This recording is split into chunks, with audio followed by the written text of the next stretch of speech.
Sir सपना क्या है आपका, मतलब कि कहाँ तक आपको पहुंचना है, मतलब कि भैंस भाई परिंदे का उड़ान तो आसमान ही होता है। कौन नहीं चाहता आसमान पे पहुंचना। जी बिल्कुल। लेकिन बहुत बड़ी बात हो जाएगी अभी ये सब प्रेडिक्शन करना। हाँ ये है कि हम शॉर्ट टर्म नहीं है, इससे लॉन्ग टर्म रहेंगे। और ये नए लोगों का व्यापार नहीं है। इसी चैम्बर में बैठ के डेयरी का बिजनेस नहीं हो सकता। आज बहुत सारे लोग बोलेंगे कि कोई ऐसे एग्जाम्पल देंगे कि इतना बड़ा डेयरी फार्मर इसी चैम्बर में ही चलाता है, लेकिन वो कहीं ना कहीं खुद से किया होगा।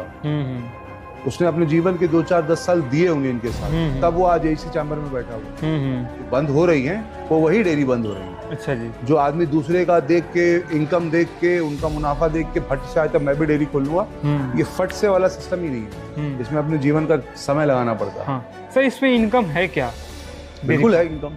हाँ बहुत इनकम है। मिनिमम हमारे पास 2 लाख की भैंस है। 2 लाख की भैंस। 21 किलो का लाइव मिल्किंग पड़ा अच्छा, हुआ मेरे 21 लीटर ये चैनल वाली दे रही है। हाँ 21 किलो लाइव मिल्किंग मेरे चैनल पे। नमस्कार दोस्तों, मैं आकाश यादव। दोस्तों आगे एक डेयरी फार्म है, आप लोग मेरे पीछे देख पा रहे होंगे दोस्तों। इस तरफ दोस्तों भैंस है, इस तरफ गाय है दोस्तों। यहाँ पे दोस्तों गायों का भी फार्मिंग हो रहा है, यहाँ पे भैंसों का भी फार्मिंग हो रहा है। यहाँ के जो ऑनर है दोस्तों, वो MBA करने के बाद दोस्तों ये फार्मिंग किए हुए हैं। आप लोग मेरे पीछे भी देख पा रहे होंगे, काफी टॉप क्वालिटी की यहाँ पे इनके फार्म पे भैंसे हैं। और ये भैंसे यहाँ से नहीं आई हुई हैं दोस्तों, ये बाहर से इंपोर्ट कराए हुए हैं। यहाँ के ऑनर से हम लोग जानेंगे कि ये इतना बड़ा जो शेड आप लोग पीछे मेरे देख पा रहे होंगे, काफी तकनीकी से बनाया गया है। ये दोस्तों तकनीकी के अधीन फार्म है। यहाँ के जो ऑनर हैं उनसे हम लोग बातचीत करेंगे, काफी अनुभवी हैं और 25 सालों का इनका अनुभव है, आपके बीच साझा करेंगे। आइए सबसे पहले यहाँ के ऑनर से आपका परिचय कराते हैं कि कैसे किए फार्मिंग और क्या है इनका मेन मोटिव। फार्मिंग कर रहे हैं तो किस आधार पे कर रहे हैं, ये जानते हैं यहाँ के ऑनर से और संपूर्ण जानकारी लेते हैं इनसे। नमस्कार सर, स्वागत है आपका हमारे चैनल पे। जरा हमारे दर्शकों को एक अपना छोटा सा परिचय दे दीजिएगा। नमस्कार सभी देखने वाले दर्शकों को जी। और मेरा नाम मोहम्मद साजिद अली है। हमारे डेयरी का पता है Ali dairy farm, Chandauli, Sakaldiha road पे। जैसा कि सर हमने वीडियो में भी बोला है कि MBA के बाद सर आपने ये डेयरी फार्म शुरुआत किया हुआ है, क्या है सही है? हाँ बिल्कुल सही है भाई। 2010 में हमारा MBA कंप्लीट हुआ था, उसके बाद हमने जॉब की। फिर अपने शहर से इतना, अपने घर से इतना लगाव था कि हमने आगे कंटिन्यू नहीं किया। हमने अपनी जॉब छोड़ के अब अपने घर आए। हमने अब हमारा इसके अलावा भी और व्यवसाय भी है। हमारे कपड़े का शोरूम भी है, हम वो भी काम करते, साथ के साथ ये भी होता है। अच्छा जी। लेकिन ज्यादा रुझान अब हमारा इस तरफ है क्योंकि ये हमारा शौक भी है और हमने अब इसका व्यवसाय भी बना लिया है। पहले के जमाने में लोग बोला करते थे कि कुछ नहीं कर पा रहे हो तो 2-4 गाय रख लो, भैंस रख लो, फिर डेयरी फार्म करो। फिर आप MBA करने के बाद, इतना हाईली एजुकेटेड होने के बाद सर इसमें सर आपका ये शौक है या फिर लगाव है या फिर ये बिजनेस पर्पज है? ये बचपन का शौक है, ये हम लोग अपने फादर से मिला है जी। और आज से नहीं, लगभग 20-25 साल हो गए मुझे इन सब के साथ पालना पोसना सब अपने ही बेसिस पे करना। और जब मैं सन 2003-1 में अपना हाई स्कूल के लिए बाहर जा रहा था, हाई स्कूल करने के बाद हॉस्टल जा रहा था, तो मुझे ये लग रहा था कि कहीं ना कहीं नहीं जाना चाहिए। लेकिन पढ़ाई करनी थी, अपना एजुकेशन पूरा करना था, तो मैं बाहर चला गया। लेकिन कंटिन्यूटी में मैं जब तक 2003 से 2010 तक बाहर ही था अपनी पढ़ाई के लिए। अच्छा। और उन दोनों 7 साल दौरान ऐसा एक भी दिन नहीं रहा होगा जो घर पे बात हो रही हो और इनके बारे में ना पूछा गया हो। जैसा कि सर पता चला है कि आपके घर पे पहले डेयरी थी ये। हाँ बिल्कुल, सब सारे जानवर लगभग 20 जानवर घर पे थे। हाँ। और डेयरी बनाने के बाद फिर हम लोग यहाँ कुछ जानवर परचेज भी किए। तो पहले ही से, बहुत पहले से, हमारी पैदाइश से पहले से अब्बा का काउंट कर ले तो लगभग 50-55 साल हो गए।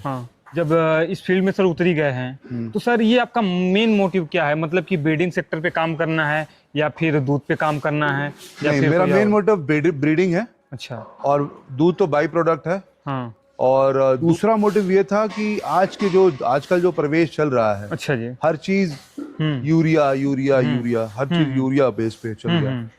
तो हम लोग चाहते थे कि कुछ तो शुद्ध खाया जाए, खिलाया जाए लोगों को। तो दूसरा मोटिव ये है कि प्योर, कम से कम मिल्क मैं प्रोवाइड कर सकूं। अच्छा जी। और प्योर के नाम पे अगर कहा जाए, इसलिए मैं प्योर कह रहा हूँ, ऑर्गेनिक भी कहूंगा कि मैं कोई भी पशु आहार नहीं खिलाता। अच्छा। कोई भी पशु आहार नहीं खिलाता, हाँ जी। सिर्फ दाना खिलाता हूँ। हाँ। और शायद आपने वीडियो हाँ, भी देखा है शूट हमने। किया उसका कि क्या क्या हम दाने में दे रहे हैं। हाँ हाँ। दाने में हम सिर्फ चने की चुनी और बिनोले की खल और गेहूं का छिलका, जिसको अच्छा। चोकर बोलते हैं। हाँ हाँ। ये 3-4 आइटम देते हैं हम लोग। हाँ, देख पा रहे कि गुड़ भी आप दे रहे थे। गुड़ तो सब्सिडरी होता है, जैसे कहते हैं ना, अलग से सप्लीमेंट करके टाइप में। गुड़ और घी, तेल, हल्दी सब जरूरत के हिसाब से दी जाती है। वो आप फीड में काउंट नहीं कर सकते। हाँ हाँ। वो तो अलग से चीज है, जैसे खाना खाने के बाद मिठाई खाते हैं हम लोग, हाँ हाँ, सभी लोग उसी खाते तरीके से इनको दाना पानी देने के बाद गुड़ थोड़ा दिया जाता है, ताकि इनका भी टेस्ट बना रहे और गुड़ से गर्मी भी बनी रहती है। ठंडियों में गुड़ बहुत जरूरी है। हाँ। सर हम देख पा रहे हैं कि सर आपके यहाँ सर भैंसे का भी हम सर क्वालिटी भी चेक कर पा रहे हैं। सर यहाँ की भैंसे दिख नहीं रही हैं, मतलब ये सारी हरियाणा की हैं, एक भी भैंसे लोकल नहीं है, सब हरियाणा टोटल। हाँ। और एक ही डेयरी फार्म से, वो भी SDF सनसनीवाल डेयरी फार्म। अच्छा। सुरेंद्र भाई का डेयरी फार्म है वो, हाँ जी। जिनका हिसार स्पर्म बायोटेक करके सेवन स्टेशन भी है। अच्छा अच्छा। उन्हीं के पास नवाब, धन्ना, बेताब, ये सब बुल भी उन्हीं के पास है। हाँ सर, हम जैसा कि नस्ल चेक कर पा रहे हैं सर, नस्ल में कौन सी होंगी ये? सारी मुर्रा है। मुर्रा नस्ल है। हाँ, सारी मुर्रा नस्ल है। सर आप सर हैं चंदौली में, चंदौली में आपका फार्म है। ठीक सर है। यहाँ पे सर आप यहाँ के लोकल ब्रीड से भी आप चयन कर सकते थे, लोकल ब्रीड का भी, पर आपको सर मुर्रा नस्ल पे ही क्यों काम किए? मतलब मुर्रा नस्ल में ऐसे क्या खास बात है कि आप यहाँ से हरियाणा चले गए, जैसा कि सर आपने बताया? क्योंकि देखिए, हिंदुस्तान की सबसे बेस्ट ब्रीड है मुर्रा भैंसों में। इससे अच्छी बेहतरीन कोई ब्रीड है नहीं। और इस ब्रीड की सबसे बड़ी खासियत ये, चाहे 2 किलो दे या 4 किलो चाहे दे या टाइम का 10 किलो दे, ये लगातार कम से कम, आपकी फीड अच्छी है तो 8 से 10 महीने दूध देंगी। अच्छा। तो ये कारण है सबसे मुख्य। दूसरा, ब्याने के 1.5-2 महीने बाद ये हीट में आती हैं, फिर अगले ब्याज के लिए रेडी होती हैं। तो गाभिन रहते रहते अगर कोई भैंस 8 महीने दूध दे देती है, तो उसका रेस्ट पीरियड 2 महीने कम से कम रखना चाहिए। वो हम लोग रखते हैं, मेंटेन करते हैं रेस्ट पीरियड। तो 8 महीने गाभिन रहते थे, दूध दिया उसने, 2 महीने रेस्ट किया, फिर ब्याह गई, तो उसकी कैरिंग कॉस्ट जो होता है, उसको रख रखाव का जो खर्च आएगा वो कम है। इसीलिए हम लोग मुर्रा पे जाते हैं। हाँ। सर हम और देख पा रहे हैं सर, इनके रहने के लिए सर आपका शेड हम सर देख पा रहे हैं। अगर मुझे रेटिंग देना हो तो मैं सर 5 स्टार रेटिंग दूंगा, क्योंकि सर बहुत ही सुंदर आपने डेयरी फार्म बनाया हुआ है। सर आपकी शेड का हम एरिया भी देख पा रहे हैं सर, लगभग आपने बताया जैसा कि 7500 स्क्वायर फीट में सर 7500 स्क्वायर फीट है। ये जगह कम पड़ गई। हाँ। थोड़ी जगह और होनी चाहिए, इतनी ही जगह और होनी चाहिए थी। हाँ। कम से कम अगर अच्छा काम करना है आपको, तो 7500 स्क्वायर फीट का जो शेड हमारा है, इतना ही और होना चाहिए था, ताकि इनको धूप लग सके, इनको हवा लग सके, गर्मियों में रात में हम बाहर बांध सके, मिट्टी मिल जाए। तो अब इसका भी हम लोग इंतजाम करेंगे।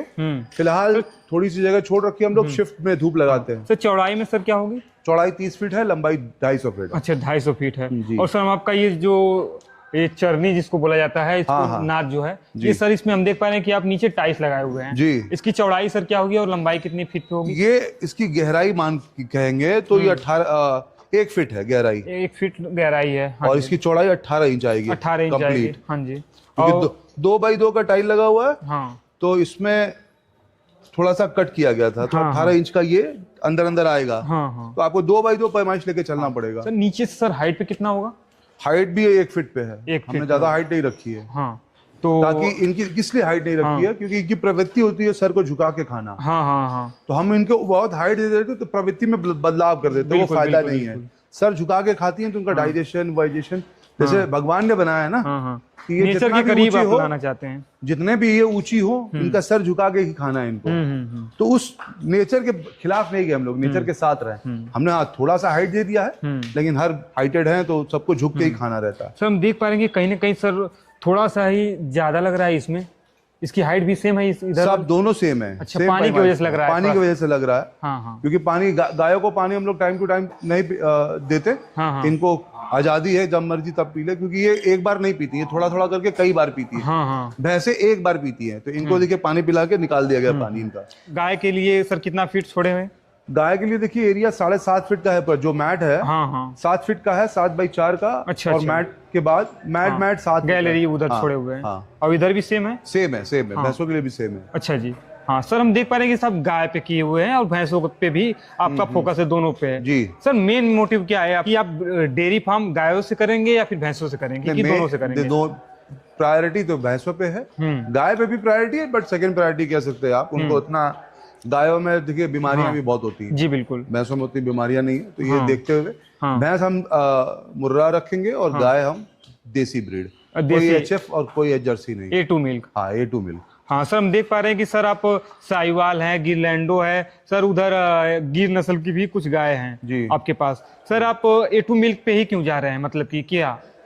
A2 मिल्क कैंसर फ्री है भाई, हाँ। उसको बताने की जरूरत नहीं है। जो भी भाई थोड़ा भी जानकारी रखता हो तो जानता है कि A2 मिल्क हमारे इंडिया में ही पाई जाती है। उसी को उस दूध को इस्तेमाल करने के लिए विदेशों तक हमारी गिर गाय गई। जी बिल्कुल। आज जब ब्राजीलियन गिर, तो सिर्फ इसी के लिए तो हमारा भी लेके गए थे। कितना समय सर हो गया आपको ये डेयरी फार्म संचालित करते हुए? ये यहाँ पे तो हम लगभग 15-20 दिन हुआ हम लोग को। 15-20 दिन 1 तारीख को यहाँ का सब उद्घाटन टाइप का था। हाँ। उसके बाद आज 15-16 तारीख है। अच्छा, घर पे पुराना था आपका? हाँ पुराना था वो। हाँ, तो सर ये बताइए कि ये इनका आप दूध का क्या करेंगे आप? दूध मेरा देखिए डेली बेसिस रूटीन पे जाता है लोगों के लिए, जो घर वाले डेयरी से लोग आके ले जाते हैं। हाँ। तो यहाँ मिल्क निकालने के बाद हम लोग वहाँ चले जाते हैं। हाँ। और कुछ यहाँ से भी जाता है। अभी यहाँ स्टार्ट नया किए हैं तो यहाँ थोड़ा कम है। हाँ। और वहाँ ज्यादा है पहले से। तो वहाँ जाता है, यहाँ भी जाता है। जो बचता है वो डेयरी, अमूल डेयरी पे चला जाता है। अच्छा जी। हाँ सर, आप जब ब्रीडिंग की बात कर रहे थे कि आप भैंसों से ब्रीडिंग कराएंगे, मतलब कि सर इनके बच्चे को आप तैयार करके जैसे कि अपने लोकल में या चाहे क्षेत्रीय कहीं जी हमसे बचेगा तो हम बच्चों को देंगे। हाँ, कुछ बच्चे हम आप लोग अपने भी तो रखेंगे, आगे का प्रोडक्शन कैसे बढ़ाया जाएगा? जी बिल्कुल। ब्लड लाइन बनाने के लिए बच्चे रोकने पड़ेंगे ना। हाँ सर, सपना क्या है आपका, मतलब कि कहाँ तक आपको पहुंचना है, मतलब कि भैंसों? भाई परिंदे का उड़ान तो आसमान ही होता है। कौन नहीं चाहता आसमान पे पहुंचना? जी बिल्कुल। लेकिन बहुत बड़ी बात हो जाएगी अभी ये सब प्रेडिक्शन करना। हाँ ये है कि हम शॉर्ट टर्म नहीं है, इस पे लॉन्ग टर्म रहेंगे। हाँ। रुकने वाले नहीं हैं आप? ऊपर वाली की मेहर रहेगी तो भाई नहीं रुकेंगे। हाँ हाँ। अच्छा जी सर, हम देख पा रहे हैं कि सर आपकी जो भैंसों की सर हम क्वालिटी भी सर चेक कर पा रहे हैं सर। इनको सर रहने के लिए भी सर आप व्यवस्था सर किए हुए हैं सर। यहाँ पे आप वाश कर रहे थे, बाहर सर आप वाश करते हैं ना?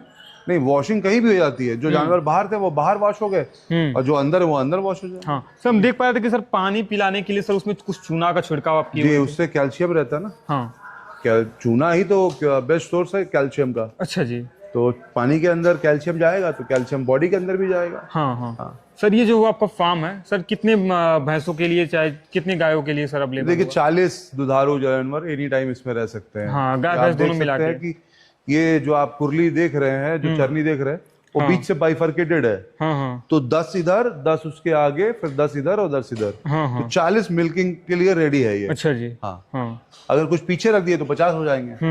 तो 40 के लिए हमने व्यवस्था बनाया था, 40 मिल्किंग जानवर के लिए, चाहे गाय हो चाहे भैंस। 40 नंबर हो सकता है उसका। जैसा कि सर हम आपका फार्म भी देख पा रहे हैं, तो इसकी हाइट सर तकरीबन क्या होगी? ऊपर हाइट लगभग 14-15 फीट है। 14-15 फीट है जी। मतलब ज्यादा साइड क्या होगी लगभग? साइड की बता रहा हूँ। 15 फीट। हाँ, और बीच वाली? बीच तो ज्यादा है, 15-16 फीट है लगभग। 16 फीट है। और सर हाइट पे करने का क्या मकसद है आपका? किसी तरीके का कोई गैस ना बने, गर्मी ना हो। ठंडी तो चलो ठीक है, गर्मी भी तो देखना है। 8 महीने गर्मी रहती है। तो अगर शेड बहुत नीचे रहेगा तो उसकी हीट आती नीचे, तो सारे जानवर परेशान होते हैं। सर हम देख पा रहे हैं कि सर आप जगह जगह सर ये रूबानुमा खोले हुए हैं। वेंटिलेशन भी, क्रॉस वेंटिलेशन होना चाहिए ना। क्योंकि अच्छा। हमको ज्यादातर दिमाग में रखना ये कि हमारा मौसम 8 महीने गर्मी का होता है, 4 महीने ही सर्दी है। तो सर्दी का जुगाड़ हम कर सकते हैं, बचबचाव कर सकते हैं। जी बिल्कुल। गर्मी का हमको बचबचाव नहीं, गर्मी के हिसाब से सारा कुछ देख के बनाया गया है। ये जालीनुमा हमने बनाया है कि क्रॉस वेंटिलेशन होता रहे। हाइट भी इसीलिए दिया गया है। हाइट के साथ साथ आप देख लीजिए कि उस पे डबल शेड है, एक छोटा शेड अलग है और बड़ा शेड अलग है, ताकि ऊपर से भी गैस निकल जाए। अच्छा जी। अच्छा सर, एक जनरल हम सर सवाल पूछना चाहेंगे सर। हमारे दर्शक भी सर हर लोगों से सर पूछना चाहते हैं सर, कोई सही जवाब दे नहीं पाता है जी। मतलब सर डेयरी फार्म सर में लोग आते हैं बहुत जोश जुनून में सर, उसी जोश जुनून के साथ सर 1 साल बाद 1.5 साल बाद सर वो लोग बंद कर देते हैं सर। इसका क्या रीजन हो जाता है? देखिए, आप अगर नए हैं तो प्रॉब्लम झेलनी पड़ती है। और ये नए लोगों का व्यापार नहीं है। ये एक्चुअली ये व्यापार ही नहीं है। आप इसको व्यापार बना लें अलग चीज है, लेकिन ये व्यापार नहीं है, शौक है। आप ये शौक है। अगर आपको शौक है तो आप इसमें आगे बढ़ सकते हो। अगर शौक नहीं है, एसी चैम्बर में बैठ के डेयरी का बिजनेस नहीं हो सकता। आज बहुत सारे लोग बोलेंगे कि कोई ऐसे एग्जाम्पल देंगे कि इतना बड़ा डेयरी फार्म है एसी चैम्बर में ही चलाता है, लेकिन वो कहीं ना कहीं खुद से किया होगा। उसने अपने जीवन के 2-4-10 साल दिए होंगे इनके साथ, तब वो आज एसी चैम्बर में बैठा हुआ है। तो चैम्बर में बैठ के भी चला जा सकता है, बशर्ते आपको उसकी नॉलेज होनी चाहिए कि भैंस क्या खाती है, क्या पीती है, कितना दूध देती है, ये सब आपको पता, आपने खुद से किया है, तब तो सब कुछ कर सकते हैं। अच्छा। अगर आप चाहे, कभी आपने एक पशु भी नहीं पाला और आपने 50 पशु बांध दिए तो 100% एक साल में बंद हो जाएगा वो।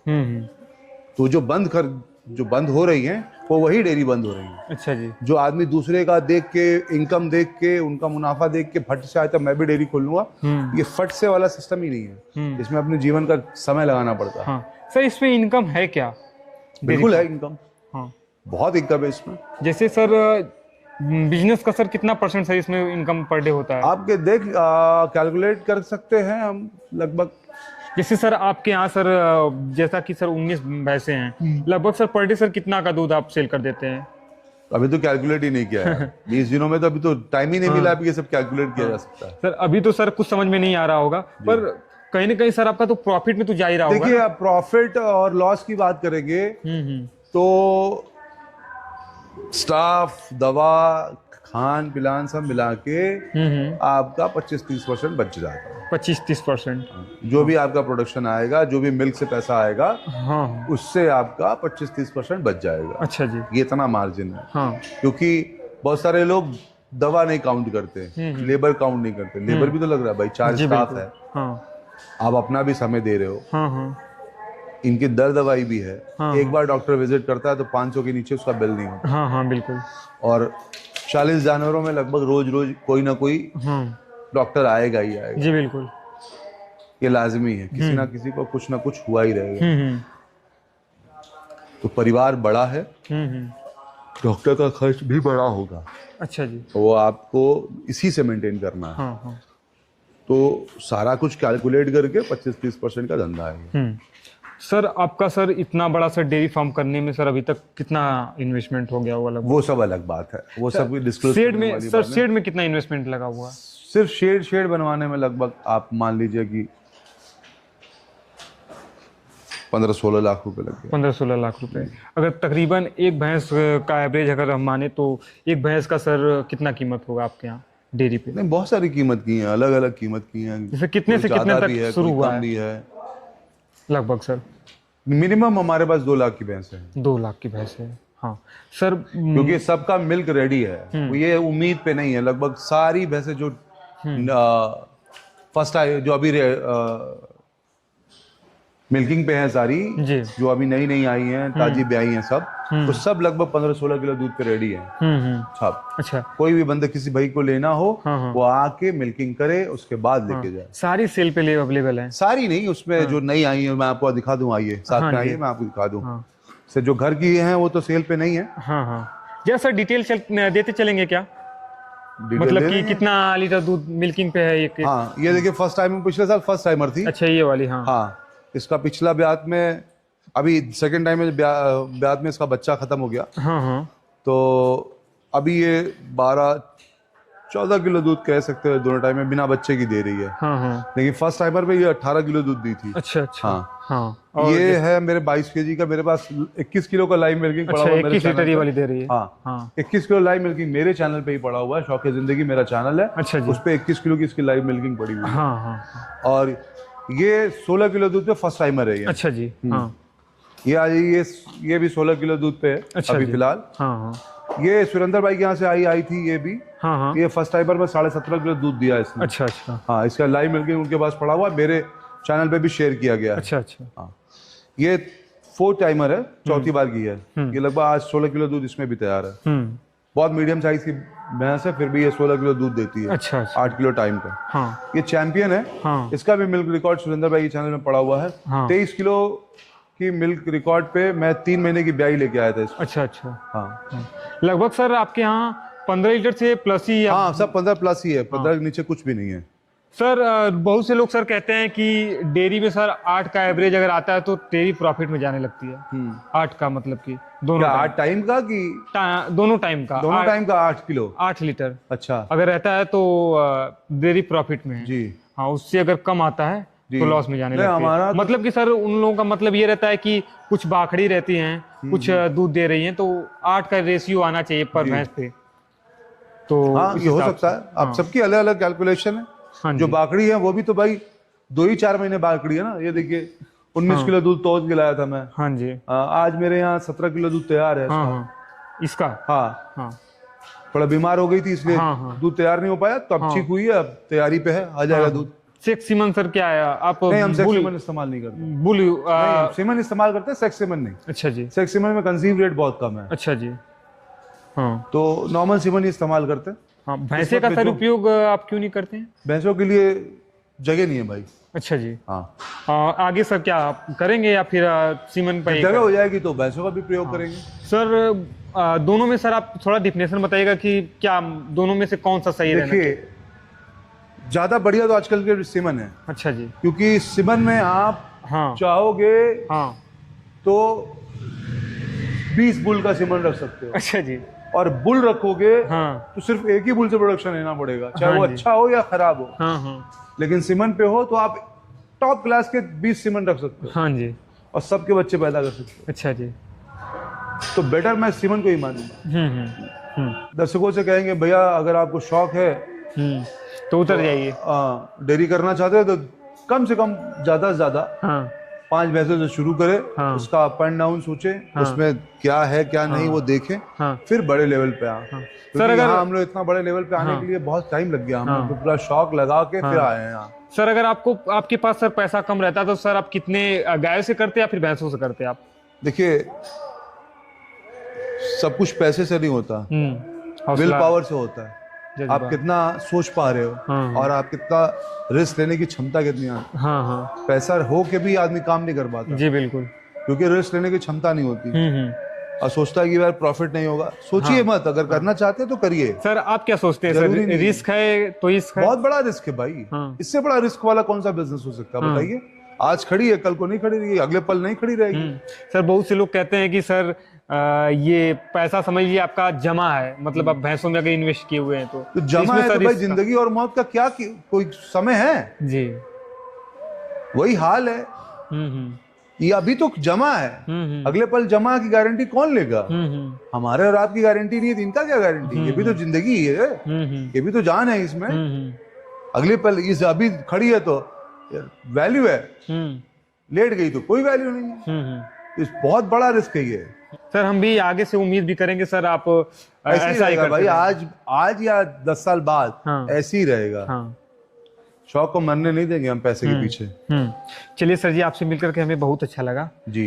अपना मोबाइल नंबर बता दीजिए, मतलब कि सर किसी को भी सलाह चाहिए मतलब? नहीं बिल्कुल, मेरा मोबाइल नंबर है 9919 317 316 9919 317 316। सर आपका नाम क्या होगा? मेरा नाम मोहम्मद साजिद अली है और मेरा भाई चला गया, उसको कहीं जाना हो गया, तो मेरा एक छोटा भाई है, हम दोनों लोग साथ मिलके ही दोनों करते हैं। अच्छा जी। हाँ, कभी मौका मिलेगा तो उससे भी इंट्रोड्यूस कराएंगे। बिल्कुल बिल्कुल। उसका भी नंबर है 8090 33 8015। अच्छा जी। 80 90 33 80 15। यही उसका भी मोबाइल नंबर है। कभी कदार हम ना उठा पाए तो आप उनको भी फोन कर सकते हैं। तो दोस्तों वीडियो आपको कैसी लगी? अगर आपको अच्छी लगी हो तो वीडियो को लाइक करिएगा। अगर यहाँ तक पहुंची गए तो हमारे चैनल को सब्सक्राइब भी करिएगा। मिलते हैं दोस्तों कोई और वीडियो में, अब तक बने रहने के लिए आपका बहुत बहुत धन्यवाद।